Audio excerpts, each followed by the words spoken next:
ஆடுற மாட்டை ஆடித்தான் கறக்கணும், பாடுற மாட்டை பாடித்தான் கறக்கணும்.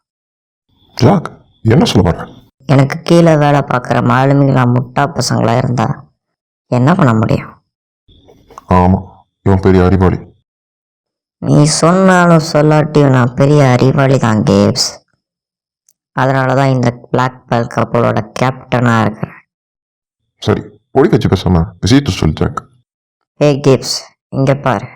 என்னோட காம்பஸ் ஒரு திசையை தெளிவாக காட்டுது பாரு. சரியா போச்சு. காம்பாஸ்னா ஒரு திசையை காட்டத்தானே செய்யும். இதை பற்றியெல்லாம் பேசுறதுக்கு மூளை வேணும் கேப்ஸ்.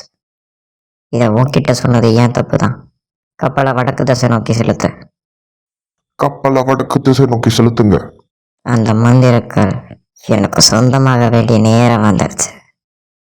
ஹலோ கேப்டன் பிளாக், வால்டரும் அவங்க கூட்டாளிகளும் மியூசியத்துக்கு போகிறாங்க. நான் அவங்க பின்னாடியே போகிறேன். பேக்கப்புக்கு ஆளுங்களை அனுப்புங்க. ஹாய் சட்டி. ஜூலி, நீ இங்கே என்ன பண்ணுற? அங்கிள் தான் கூட்டிட்டு வந்தாரு. இல்லைப்பா, நான் பட்டாணி சாம்பார் எதுவும் கிடைக்குமான்னு பார்க்க வந்தேன். சரியா போச்சு.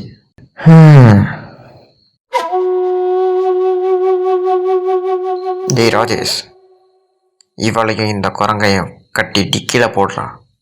உத்தரவாரசு பாஸ், உள்ளே இப்படி போறது? இப்போ வேண்டாம், நைட்டு பார்த்துக்கலாம்.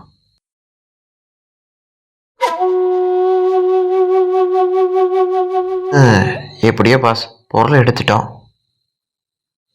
டேய் விடுங்கடா. என்ன ஜாக் ஸ்பேரோ,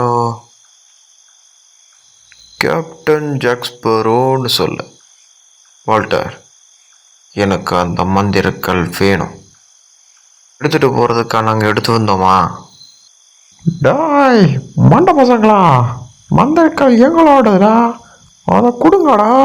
அங்கிள், மந்திரக்கல் மியூசியத்துக்கு சொந்தமானது. கேவ்ஸ், இவங்க ரொம்ப பேசுகிறானுங்க. இவனுங்களை கடலில் இருக்கிற இறாவுக்கு இறையாக்கிடுவோம். சாமியா, நான் கண்ணு தெரியாதவன். உங்ககிட்ட காசு பணம் எதுவும் இருந்தால் தர்மம் போடுங்க சாமியா. எல்லாரும் இழுத்துட்டு வாங்க.